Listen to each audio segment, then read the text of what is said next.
I'm Mark Benston Jr. and I am the radial tire world record holder, and I am today's Haltech hero.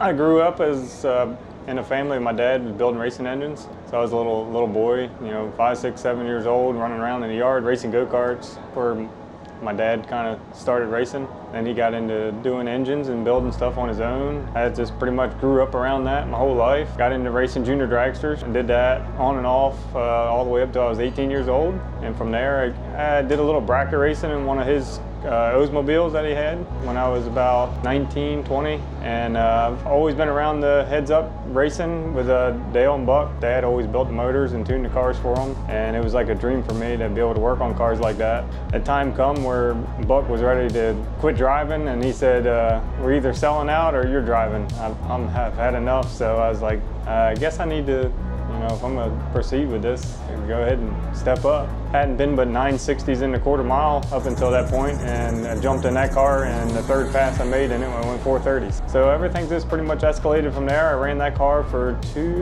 probably 3 or 4 years. He finally ended up selling it, and the Blackberry Rocket was always sitting in the garage because Dale had the Raspberry Rocket, which we raced here for many, many years, and he crashed it. And then he replaced it with a Blackberry Rocket, and it's been sitting in the garage for probably 3 years. So once the other car got sold, I was in the middle of a points championship, 2021. So we started thrashing to throw the car together because I won the first 2 races of the points championship. So we got it together for the one big race at Yellow Bullet. We finished off the season in the Blackberry Rocket, and we won the championship with it. And everything's just pretty much evolved from there with that car.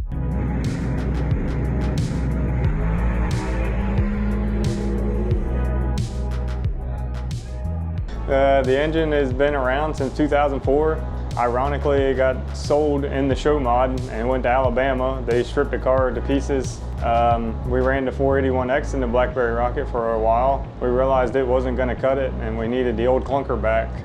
We traded some parts, and we ended up with it back, and here it is in the Blackberry Rocket, winning races and setting records. So last year, I think when we came to the race, the record was a 576. We struggled all through qualifying. We had 5 qualifiers, and the first 4 of them, we were sitting on the outside looking in. Q5, we got our stuff together, and we went 575, set the record.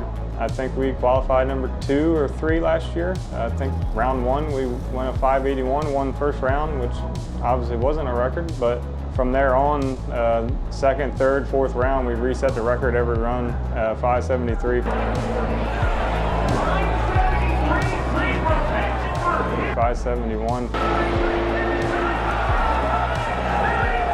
569 all the way to win the event. It's truly something to remember.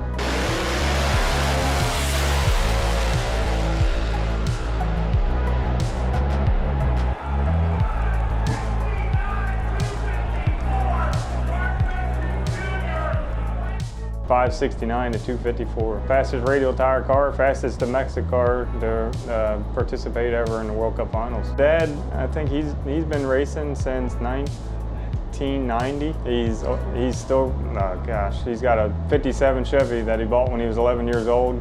He still got it. That's just always been a passion of his. He always had street cars that he would rip up and down the road back and forth, and his dad tell him he's gonna tear it up and blow it up, and he would take it home, fix it, and be back headed to work the next day in it. I guess I'm a lot like that also, probably a little worse than him when it comes to racing side of things. I don't like to quit. I don't like to live for nothing, always striving to do better. So Dale, I think it was 2017, I met Dale at this event. We had switched to Haltech in 2016, and 2017 World Cup Finals was our first event here, participating with Haltech fuel injection system under the hood. Dale come over, introduced himself to me, and I, got to learn more about him. And he went home, and me and him have just been back and forth ever since, chatting, and we've just become like brothers. And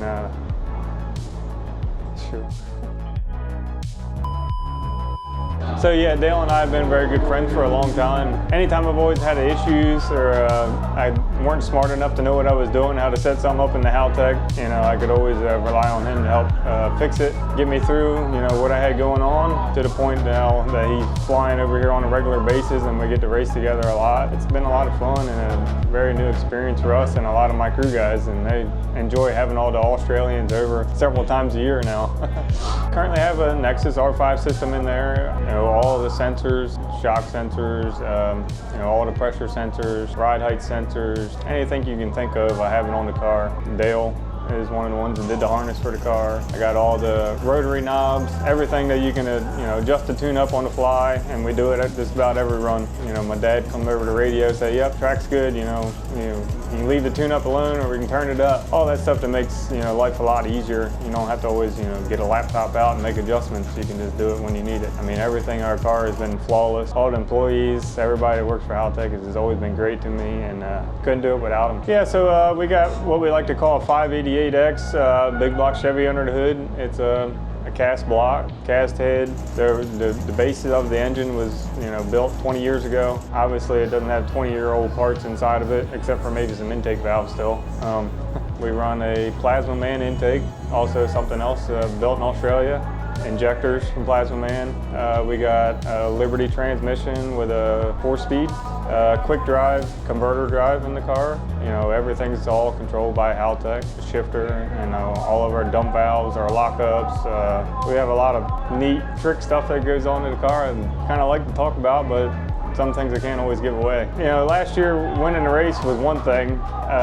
I really wanted to be the first car to go to 560s on a radial tire. After the semis, I didn't think that was quite possible. We won a 571 and the car was kind of like, I could feel it spinning. It was a little bit all over the place, so we made the wise decision to kind of back it down for the finals. It was getting cold. It was in the 40s, and that's not normally a good thing to run on a radial tire. So we backed the car down, slowed everything down a little bit, and obviously it ended up liking it because it went 569 to 254 in the finals, and so it was kind of a surreal feeling to get, a victory and set the record that I wanted to do. The World Cup is, nothing like any other trophy out there. It's about 32 pounds or something, I think I weighed it. I realized how heavy it was when my guys dumped about 6 beers in it and they tried to make me chug it, and I couldn't pick it up far enough to even get a sip out of it. So yeah, it was a great feeling. Everything went flawless after Q5 on. I mean, we made 5 consecutive runs, A to B, do what we had to do. Even started the car up and drove it back. Yep, nobody's beat it this year, and there's no car left that can. So this year we had a rough, well, I can't say we had a rough go. We come off the trailer, #1 qualifier, 577. Lifting at the 1,000 foot, everything, picked up where we left off last year, which was almost too good to be true. Yesterday morning, our final qualifier, somewhere around 800 foot, we lost a piston, put a big hole in it, shot wool everywhere.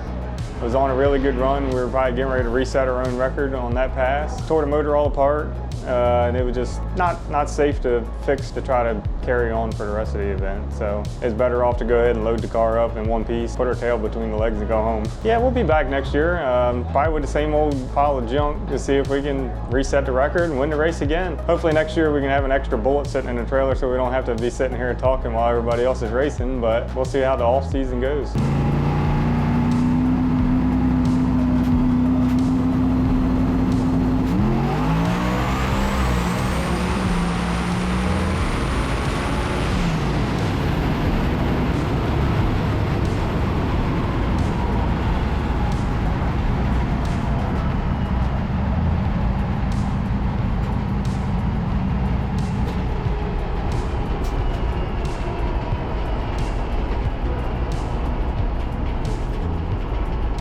Future goals, Trent Carter has his Firebird over here, and we put it together to run an RVW. We've been testing, trying to get the car sorted out. So come next year, we're looking to enter in the RVW field and see what we can do. And I'll still keep running the black car in Pro 275 and running this event also. So my crew, so it's always sometimes the skeleton crew. A lot of these bigger events, I get plenty of help, sometimes more than you need. Dale Collins Jr. is the one that owns the car. Ever since the old car got sold, he pretty much turned this thing over to me like it's my own. Never questioned anything.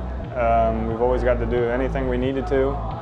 Tommy. He's always been like my right-hand man, always there when I need him. And now his soon-to-be son-in-law is, picking up on things, being a really big help for us. My father, we have a love-hate relationship because he's more of a conservative person and I'm more like I want to hit a home run every time I can. So a lot of times we end up like meeting in the middle on our tune-up, so we don't try to totally destroy things, but I like to go fast and win races. So most of the time we meet somewhere in the middle. Well, the last couple of years when I'm not racing, I have go-karts still that I race on the dirt. Just something fun to get away. I enjoy doing with a lot of my other friends that I race with, I used to race with, and now that's all they do. Otherwise, I have a 1.5-year-old daughter that now takes up a lot of my time, and I'm sure ready for me to be at home.